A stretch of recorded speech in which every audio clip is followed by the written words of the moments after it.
I'm 52 years old, and for most of my life I played by the rules. I raised my daughter on my own after the divorce, built a little career in catering, and kept myself busy enough that I didn't notice how quietly the years slipped by. Love? I stopped thinking about it long ago. Not because I didn't want it, but because I convinced myself I no longer needed it. I told myself I was content, safe in my routines, surrounded by familiar faces and predictable days. But what happened last weekend? It shook something loose inside me. It wasn't supposed to mean anything. And yet, here I am. I never thought something like this could happen to me. Please, don't make the same mistake I did. It started on an ordinary Saturday afternoon. I had the windows open, letting the breeze carry in the scent of lilacs from the front yard, and I was deep into my spring cleaning, on my knees scrubbing the baseboards in the living room. The old wood creaked under me every time I shifted my weight. I had my favorite playlist humming in the background, a mix of 70s soul and soft rock, and I was feeling good, tired, but in that satisfying, productive way. That's when the door creaked open. I looked up, expecting my daughter or maybe my friend Karen, who lives across the street. But instead, it was Ethan. Ethan, my best friend Sharon's son. He's 24 now, I think. Maybe 25. I hadn't seen him in a few months, not since Sharon's birthday barbecue. He used to come by all the time when he was younger, especially when his mom and I were both single and navigating motherhood like some chaotic two-woman circus.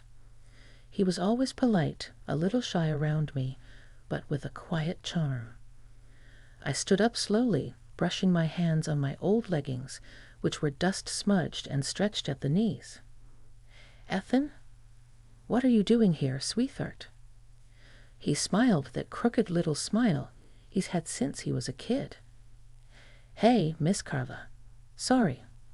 I knocked, but I guess you didn't hear me." "No, I was elbow-deep in dust and Donna Summer." I chuckled and motioned him in. "What's going on?" "Everything all right." He stepped in fully, letting the door shut behind him. He looked different, more grown somehow. His hair was longer, messier in a deliberate kind of way, and he had that easy, lanky confidence young men get once they've figured out they're good-looking. But he still had that same softness in his eyes. I was actually looking for Mom. She said she might be over here, but clearly I was wrong, he said, glancing around. "Nope, just me and my mop," I said, nudging the bucket with my foot. He laughed and stepped closer. "You always keep your house this clean." "Old habits die hard. Plus, it keeps me sane. You want some lemonade?" "I just made a fresh pitcher." "Sure."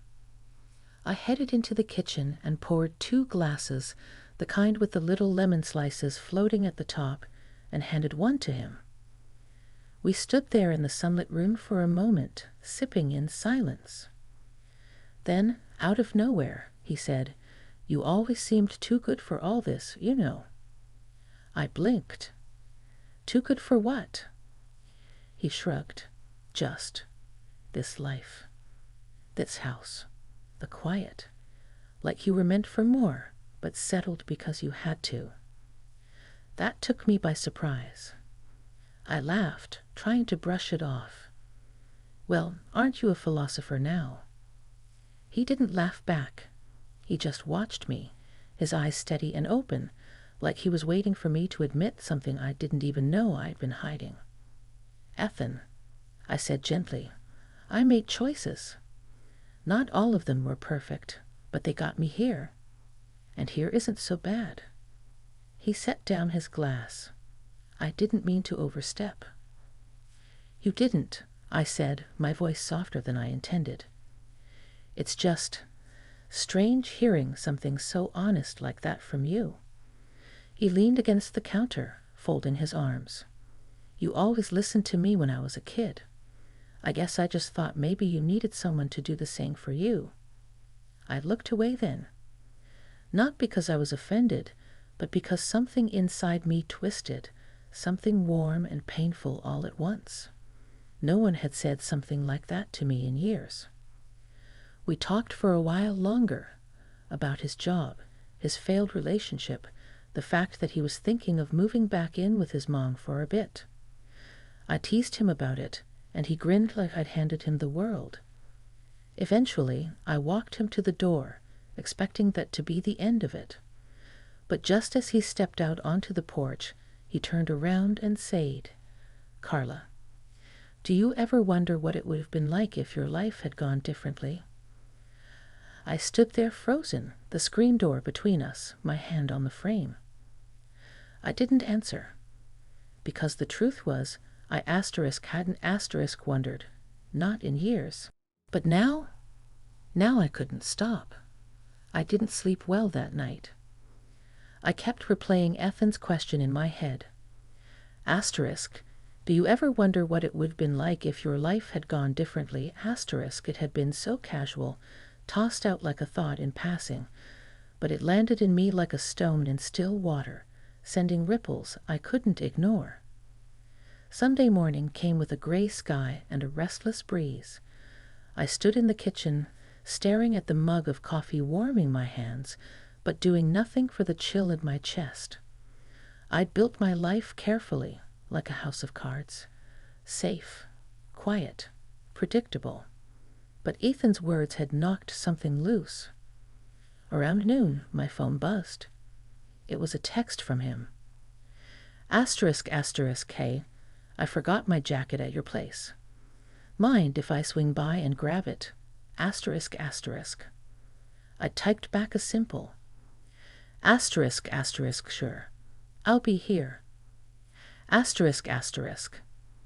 He showed up less than an hour later, casual as ever, in a navy hoodie and jeans, but something about him felt more deliberate.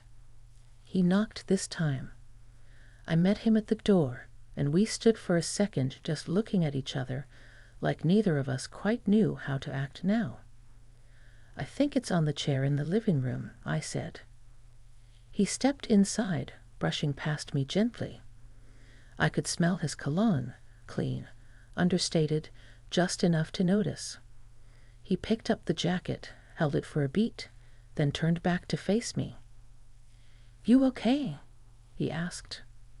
I nodded, but I didn't say yes. He saw through it anyway. "You've been thinking about what I said," he added. "Maybe," I replied, folding my arms over my chest. "It just caught me off guard, that's all." He walked toward me, but stopped at a polite distance. "I didn't mean to stir anything up." "No," I said quietly. "But you did. And maybe that's not such a bad thing." There was a pause, a kind of weight in the air. I looked at him, really looked, and saw not the boy who used to play in my backyard, but a man. Thoughtful, kind, and oddly intuitive. He was so different from the men I'd known in my own age group, less guarded, more open. It scared me and comforted me at the same time. "I used to think I was broken," I said suddenly. "After the divorce, after all the noise settled, I got used to being alone. I told myself that's just what life would be from then on." He stepped a little closer. "Maybe you're not broken. Maybe you were just never seen clearly." Those words, they stopped something in me. Or maybe they started something. Didn't know anymore. We ended up sitting on the couch, the same place where this all began. It was innocent at first, just two people talking. I told him stories from my younger years. He listened like they mattered. He told me about feeling lost lately, about how he felt more like himself around people who didn't expect him to perform. I didn't have the heart to ask what he meant by perform, but I understood the feeling behind it. At one point, I reached over to tuck my hair behind my ear, and my hand brushed his knee. It wasn't intentional, but I didn't pull away. Neither did he. Instead, he said, "You don't give yourself enough credit, Carla. You still glow." I let out a soft, incredulous laugh, shaking my head. "Glow? Please. I'm 52, Ethan." He smiled. "So what? You think age cancels out beauty?" My heart beat a little faster then. I looked away. "I don't know what you're doing," I whispered, "or why you're saying these things." He leaned in just enough that I could feel the warmth of him without being touched. "I'm saying them because they're true." For a long moment, neither of us spoke. The house was still. Outside, the wind rustled through the trees. Inside, my breath caught in my throat, and I realized my hand was still resting close to his. I stood up abruptly, needing space to breathe. "You should probably go," I said, not unkindly. He didn't argue. He walked to the door, paused, then turned to look at me. "I meant what I said, Carla. You don't have to answer right now. But just don't pretend you didn't feel it too." And then he left. The door closed softly behind him, and I stood in the hallway, one hand still wrapped around my waist, the other over my heart. I didn't know what I was feeling exactly, but I knew I'd never look at him, or myself, the same way again. The next few days were a blur of movement and distraction. I threw myself into work, catering a small retirement party on Tuesday, prepping for a bridal shower on Friday. I cleaned rooms that didn't need cleaning. I reorganized the pantry. I even tried meditating, though I couldn't quiet the noise in my own head long enough to breathe properly. But through all of it, Ethan's words haunted me. Asterisk, you don't have to answer right now. Asterisk. Asterisk, don't pretend you didn't feel it too. Asterisk. And the truth? I asterisk had asterisk felt something. Something dangerous. Something undeniable. But what scared me most wasn't what he said. It was how much I wanted to believe it. By Thursday evening, I was emotionally worn thin. The house was too quiet, and the silence made everything louder inside my mind. I poured a glass of wine and sat on the back porch, wrapped in an old cardigan, watching the sun slip behind the trees. That's when my phone buzzed again. Asterisk, asterisk, Ethan. Asterisk, asterisk. Asterisk, asterisk, I've been thinking about you. Can we talk? Asterisk, asterisk. I stared at the screen for a long time. My thumb hovered. My heart thumped. And then I typed. Asterisk, asterisk, come by. Back porch. Asterisk, asterisk. 15 minutes later, I heard the gate creak open. He looked different in the evening light. Less bold, more careful. Like he knew we were standing at the edge of something and wasn't sure if I'd jump with him. "Hi," he said softly. I nodded, motioning to the chair across from mine. He sat down slowly, his knees brushing the edge of the blanket I had draped over mine. "I wasn't sure you'd respond," he said. I wasn't sure either. There was a long pause between us. I could hear the crickets starting up in the yard, the low hum of life in the distance. My wine glass sat untouched beside me. "I meant what I said the other day," he continued, "about how you glow. It's not just some flattery. I see you, Carla, and not just the you everyone else sees." I turned toward him. "But why? Why now? You're young, Ethan. I'm twice divorced, 52, and I'm not here because you're convenient," he interrupted gently. "I'm here because when I'm around you, I feel like I can breathe, like I don't have to act. You don't look at me like a project or a disappointment. You listen. You care that matters. I swallowed hard. My fingers gripped the edge of the blanket. You caught me off guard, I said. I've spent so many years fading into the background, playing it safe. I stopped letting myself feel anything that couldn't be folded away neatly. I don't want to mess things up for you, he said. But I needed you to know, because you're not invisible to me. You never were. He reached forward slowly and placed his hand over mine. Just a touch, nothing more. It felt like my skin had been waiting for that warmth. I didn't pull away.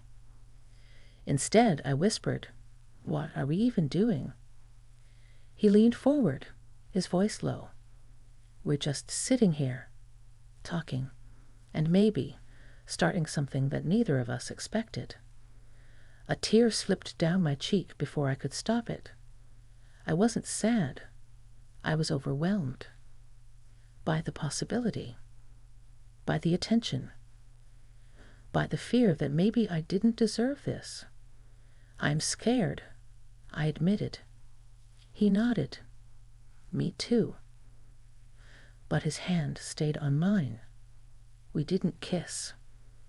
We didn't cross any invisible lines, but something passed between us.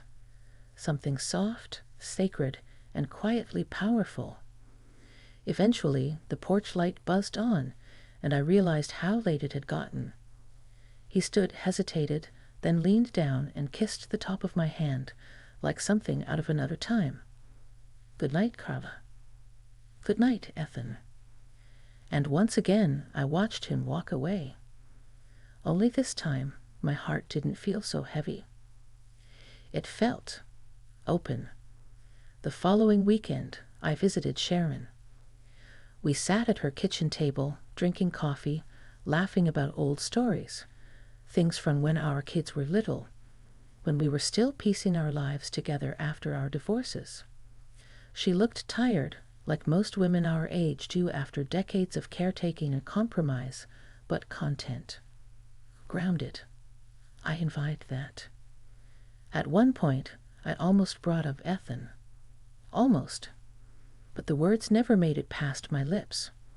Because the truth was, I didn't know what to call what was happening. And I wasn't ready to define it, not to myself, and certainly not to his mother. After I left her place, I drove around for a while.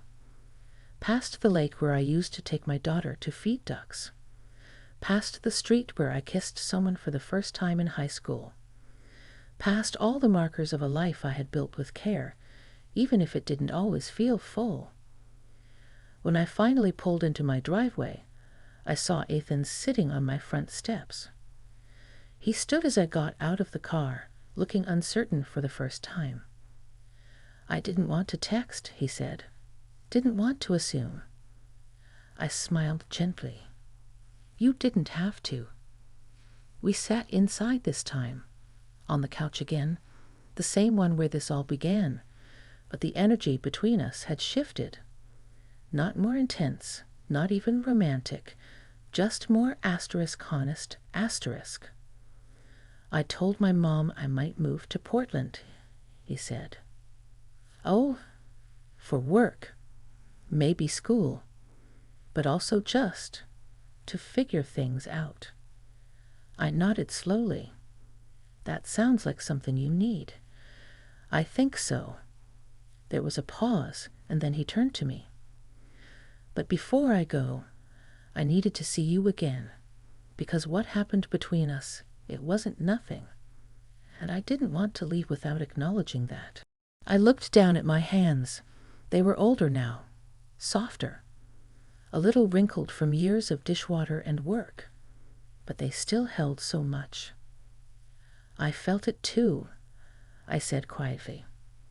"But I'm not looking for something complicated, Ethan. I'm tired. I want peace." He smiled softly. "Maybe this is peace. Just knowing someone saw you. That someone cared, even if just for a moment." He leaned in then and kissed me, softly, just once, like punctuation to a sentence we both knew had to end here. And I kissed him back, not because I wanted more, but because I wanted to say thank you, for reminding me that I was still capable of feeling something.